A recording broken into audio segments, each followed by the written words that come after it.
சொல்லாதே. உடலுக்கும் மனதுக்கும் துரோகம் செய்யும் எதையும் செய்யாதே. எனக்கு தேவைப்படும் சக்தியும் உடலில் உன்னுள் உண்டு. சோம்பிகி தனக்கு நொடி, அது சுறுசுறுப்பின் எதிரியாம். பொய்யால் தப்பிக்காதே, உண்மையால் மாட்டிக்கொள். உருவாகும் போது ஆயிரக்கணக்கான சிறைச்சாலைகளுக்கு கூட்டிடப்படுகிறது. உங்கள் மனசே சுத்தமாக வைத்திருக்க வேண்டிய தண்ணீர் தொட்டி. பிறரின் பாதையில் செல்லாமல் உன் சொந்த பாதையை தேடு. மன அமைதியை நாடுவார் என்றால் யாரிடமும் குற்றம் காணாது. அந்த சமுதாயத்தின் தாண்டல் நிலைக்கு மதம் காரணம் அல்ல. மதத்தை முறையாக பின்பற்றாததுதான் இது காரணம் என்று நான் நம்புகிறேன். என் பெயர் ஆலிகிச்சாய். நான் 2ஆம் வகுப்பு ஆ பிரிவில் படிக்கிறேன். நான் இப்போது விவேகானந்த பொன்மொழிகளை கூற வந்துள்ளேன். நூலகம் உருவாக்கும் போது ஆயிரக்கணக்கான சிறைச்சாலைகளுக்கு கூட்டிடப்படுகிறது. உங்கள் மனதில் சுத்தமாக வைத்திருக்க வேண்டிய தண்ணீர் தொட்டி. பிறரின் பாதையில் செல்லாமல் உன் சொந்த பாதையை தேடு. மன அமைதியை நாடுவாய் என்றால் யாரிடமும் குற்றம் காணாது.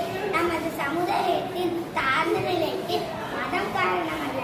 மதத்தை முறையாக பின்பற்றாத தூதான் இதுக்கு காரணம் என்று நான் நம்புகிறேன். தீண்டாமையை பற்றிய முடிந்துவிடாத கொள்கைகள் மற்றும் உணவை தெய்வமாக கருதும் எண்ணங்களை விடுவிக்கும் முன் ஆன்மீகத்தில் முன்னேற முடியாது. அடையாளமாகிய பொறாமையை முற்றிலும் அழிக்க வேண்டும். பொறாமையை மனதில் இருந்து நீக்கினால் இதுவரை சாதிக்க முடியாத மகந்தான காரியங்களில் சாதிக்க முடியும். அன்பு நிறைந்தவர்களே, இன்றைய உலகிற்கு மிகவும் அவசியமானவர்கள். உனக்கு தேவைப்படும் சக்தியும் உதவியும் அனைத்தும் உன்னுள் உண்டு. உடல் மற்றும் துரோகம் செய்யும் எந்த செயல்களையும் அணுகாதே. உன்னை நீயே பலவீனன் என்று எண்ணுவது மிகப்பெரிய குற்றமாகும்.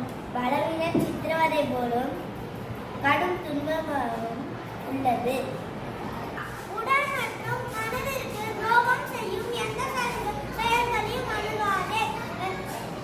உன்னை நீயே பலவீனன் என்று எண்ணுவது மிகப்பெரிய குற்றமாகும். பலவீன சித்திரம் போலும் மனதை உயர்ந்த லட்சியங்களாலும் சிந்தனைகளாலும் நிரப்பி அவற்றை தினமும் பின்பற்றி நல்ல செயல்களை உருவாக்கு. செயல்படுவதே கடவுள். சுயநலத்தோடு செயல்படுவதே சாத்தார்.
வேண்டும்.